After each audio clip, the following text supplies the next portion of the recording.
continuer à réfléchir à la question de Massamba, le toast évidemment. D'où vient cette pratique ou cette tradition peut-être que l'on observe?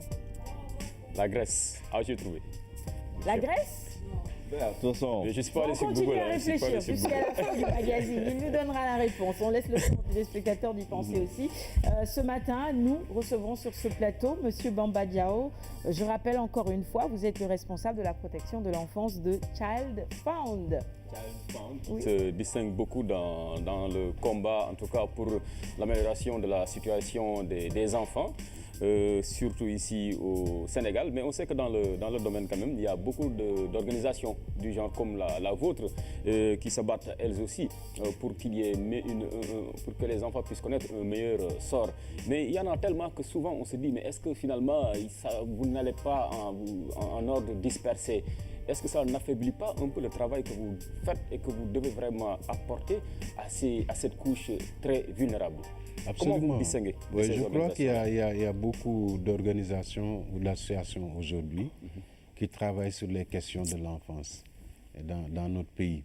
Et j'ai un ami d'ailleurs qui, pour rigoler, disait que si chaque association parrainait un enfant, pratiquement tous les enfants seraient parrainés dans ce pays. Donc ça veut dire qu'il y a beaucoup d'associations qui œuvrent dans cela.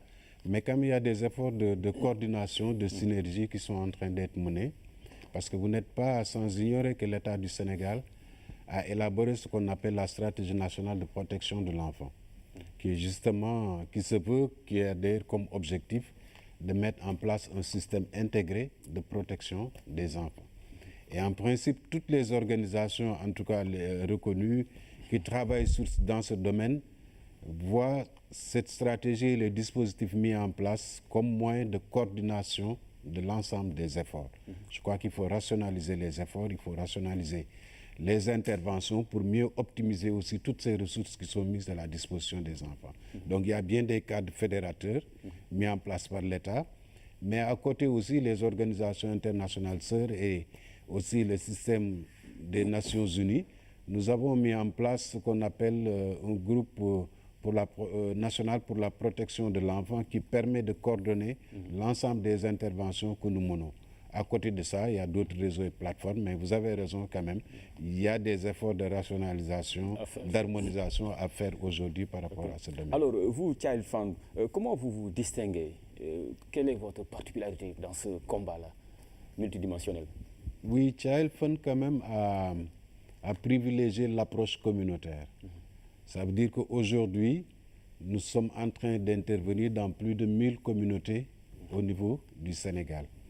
Et notre approche est une approche communautaire centrée sur l'enfant. Ça veut dire quoi? Ça veut dire qu'aujourd'hui, nous travaillons avec ce qu'on appelle des fédérations d'associations communautaires, parce que toutes ces associations se sont fédérées pour créer des fédérations d'associations communautaires qui sont 5 dans 10 départements au niveau de la région de Thiès, de Diourbel, de Ziguinchor, de Dakar et aussi bientôt au niveau de Kolda. Donc l'approche est une approche communautaire, ça veut dire que nous sommes là pour renforcer les capacités des communautés à pouvoir prendre en charge, en tout cas mieux prendre en charge les questions relatives au bien-être et à la protection de leurs enfants. Et pratiquement, si nous prenons nos ressources, plus de 80% de nos ressources sont allées directement par les communautés qui élaborent et mettent en œuvre des projets que nous appuyons techniquement. Donc aujourd'hui, c'est ça peut-être ce qui fait un peu la spécificité, c'est cet ancrage communautaire qui fait qu'au lieu d'intervenir directement, nous sommes là pour renforcer les capacités des communautés à se prendre en charge. Pour mieux vous faire accepter par ces communautés-là, parce qu'en fait, d'aucuns reprochent souvent aux ONG, souvent de manquer de tact dans certains programmes, en fait, parce qu'il y a des réalités aussi socio-culturelles qui sont tenaces. Il faut y aller avec beaucoup de tact, avec beaucoup de sensibilisation. Par exemple, sur le travail des enfants. On sait qu'en Afrique, voilà, cela n'est pas tellement péjoratif, ça dépend du travail que l'on fait faire à l'enfant. Par rapport à cette situation-là, est-ce que vous avez un programme vraiment adapté à des communautés pour que les enfants puissent avoir un meilleur sort et tout en étant vraiment utiles à leur communauté malgré leur jeune âge? Absolument, je crois que notre vision, en tout cas notre mission, repose d'abord sur le respect des valeurs socioculturelles des communautés dans lesquelles nous apportons notre appui technique et financier. Si vous prenez cette question du travail des enfants, je pense qu'il faut distinguer le travail qui entre dans le cadre de la socialisation ou de l'éducation de l'enfant et le travail qui exploite l'enfant. C'est là où est toute la différence. Ça veut dire que tout travail qui est fait en termes d'apprentissage à devenir un citoyen, un responsable, et même d'apporter un appui parfois à sa famille, n'est pas quelque chose de négatif ou de péjoratif. C'est ça. Je crois que ce qui est quand même, ce qu'il faut combattre, c'est peut-être le fait d'exploiter le travail des enfants, de le confier dans des pires formes qui mettent en danger son développement, son bien-être, sa santé. Donc aujourd'hui, au niveau de Child Fund, en tout cas, nous ne sommes pas contre le travail socialisateur des enfants, mais nous sommes contre l'exploitation des enfants. Ok, c'est un discours beaucoup plus posé, beaucoup plus réfléchi pour mieux séduire et atteindre vos objectifs. Bon, c'est surtout un discours qui est basé sur notre conviction. Ce n'est pas juste pour séduire, mais c'est vraiment ce que nous croyons en tant que Child Fund. Anta, vous avez une question? Par rapport justement à cet appui financier aux communautés que vous faites, est-ce qu'aujourd'hui cet appui financier est utilisé à bon escient? Est-ce qu'aujourd'hui vous avez des statistiques qui montrent que cet appui financier est bénéfique pour l'enfant ou pas?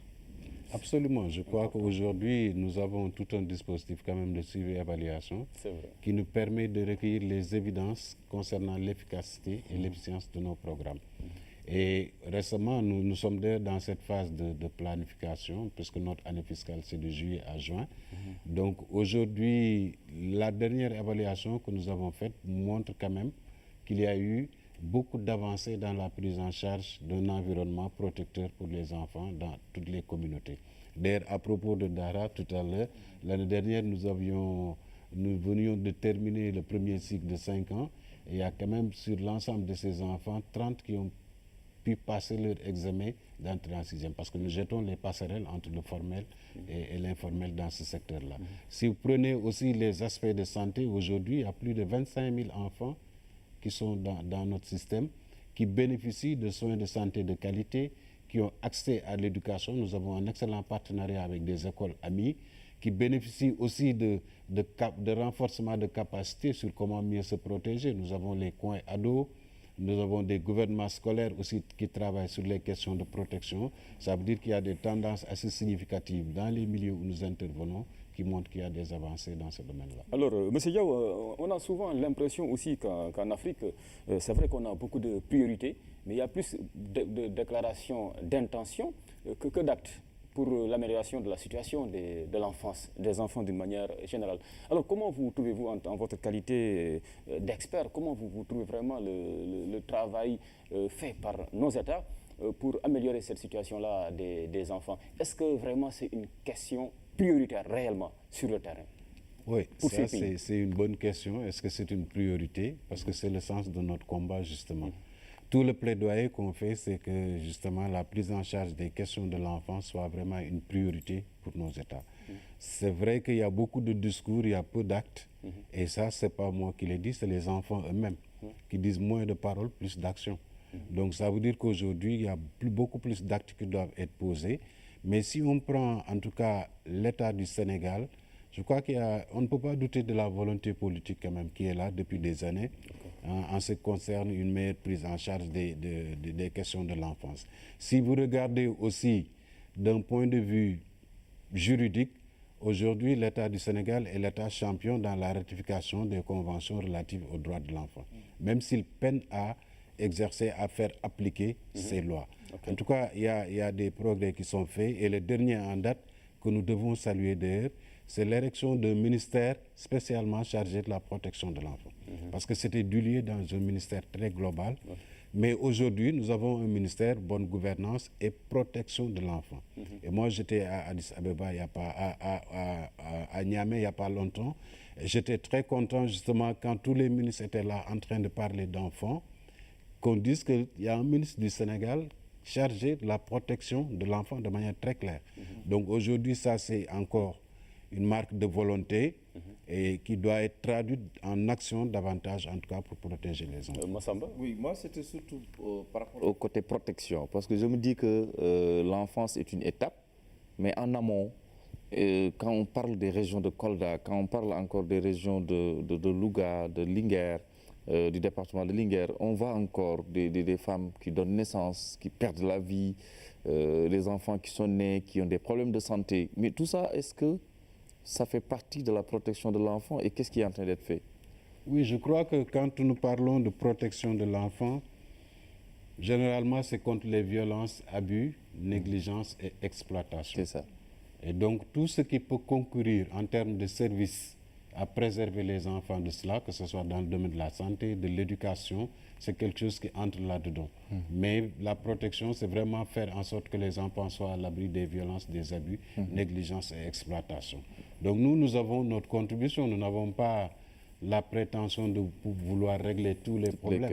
Mais je crois qu'aujourd'hui, nous essayons de faire ce que nous faisons à travers, par exemple, un programme de santé communautaire qui aujourd'hui a été même adopté par l'État du Sénégal en termes de stratégie. C'est le programme santé communautaire qui s'appelait PCC2, qui a réussi aujourd'hui, en tout cas, à émailler le pays en termes de cases de santé, à faciliter l'accès aux soins de santé, à faciliter aussi la maternité. Mais il est de la responsabilité aussi de l'État et des communautés sénégalaises de faire en sorte qu'aujourd'hui, que ce spectacle-là soit banni, qu'aujourd'hui, que des femmes puissent accoucher dans n'importe quelle condition, qu'elles soient menacées. Je crois que ça, nous devons tous combattre cela. Alors, rapidement, Monsieur Diaw, par rapport à cette politique-là lancée dernièrement par l'État du Sénégal pour le retrait des enfants de la rue, pour mettre fin à la mendicité, à ce triste spectacle de voir ces enfants-là dans nos rues, est-ce que vous sentez que réellement la volonté est toujours là, qu'il y a une continuité de cette politique étatique? Ah, excusez-moi, je voulais voler. Mais c'est bien, parce qu'on ne peut pas ne pas la poser. Et puis, comment vous comptez aussi appuyer vraiment ces mesures-là de l'État du Sénégal? Oui, je pense que personne n'est satisfait, quoi, franchement, parce que malgré ces initiatives, ça ne date pas d'aujourd'hui. D'ailleurs, on a plusieurs fois essayé de retirer les enfants de la rue, mais on a l'impression qu'il y a encore beaucoup plus d'enfants dans la rue aujourd'hui. Donc, c'était une initiative prise par le président de la République qui a connu un début de mise en œuvre, mais qui a été plus ou moins plombé ou ralenti, en tout cas qui doit être davantage relancé. Parce qu'aujourd'hui, c'est quand même inadmissible, pour quelque raison que ce soit, que des enfants passent leur temps dans la rue à tendre la main. Ça, ce n'est pas quelque chose de normal, c'est quelque chose qu'il faut combattre. Et nous avons les dispositifs juridiques pour le combattre. Mais parfois aussi, il faut le dire, la volonté politique peut être fluctuante. Je crois qu'il faudrait mettre en tout cas davantage de force dans cela pour que ce spectacle soit banni. On nous a parlé de plus de 1000 enfants qui ont été retirés de la rue, mais où les mettre? Est-ce qu'il faut les retourner dans leur famille? Les centres d'accueil ne sont pas suffisants. Donc il y a beaucoup de facteurs aussi qui sont à l'origine. Pour que cette politique-là soit efficace. Oui, je crois qu'aujourd'hui, il y a des efforts qui doivent être vraiment davantage faits. Nous, en tout cas, en ce qui concerne Child Fund, nous préférons agir en amont. C'est-à-dire faire en sorte que les enfants ne soient pas dans la rue. Et faire en sorte que les enfants ne soient pas dans la rue, c'est vraiment créer les conditions pour que leurs parents puissent les prendre en charge. C'est créer aussi les conditions pour que tous les enfants soient à l'école ou en tout cas dans un centre d'apprentissage. C'est faire en sorte que tous les enfants puissent réaliser leur potentiel. Ce n'est pas juste le retrait, mais je crois qu'il faut prévenir en amont. Merci beaucoup. Les autres questions dans la deuxième partie. Vous avez parfaitement Merci raison beaucoup. Pour régler cette question. On doit tous s'impliquer, les parents d'abord. Oui, c'est vrai. Il y a beaucoup d'efforts que l'État fait dans ce sens, mais les parents doivent davantage. Surtout ça aussi. Surtout C'est important. s'impliquer. Vous avez posé une question essentielle. Où ramener ces enfants? Certains parents ne veulent même pas que les enfants reviennent. Parce que ça, c'est une un forme vrai de business problème. aussi pour certaines familles et c'est malheureux. Oui, malheureusement. Et la question des enfants ou tout ce qui tourne à l'enfance, c'est une priorité pour nous ici à Quinqueliba. On a même une chronique qui est consacrée à l'enfance les jeudis et les mardis, qui est animée par Jeanne. Et donc toute la semaine, disons, toutes les semaines, nous parlons des questions qui touchent aux enfants, que ce soit l'éducation, la santé, en tout cas, tout ce qui touche aux enfants, on en parle les jeudis et les vendredis sur Quinqueliba. Et aussi souvent les mardis. Je crois que c'est une priorité. Oui, mardi aussi, avec l'éducation, la chronique éducation de Massamba. Le clip du jour, maintenant, dans la deuxième partie, vous retrouverez la chronique immobilier avec Tafa et puis Buzz du Net avec Anta, le journal avec René Léon aussi. Restez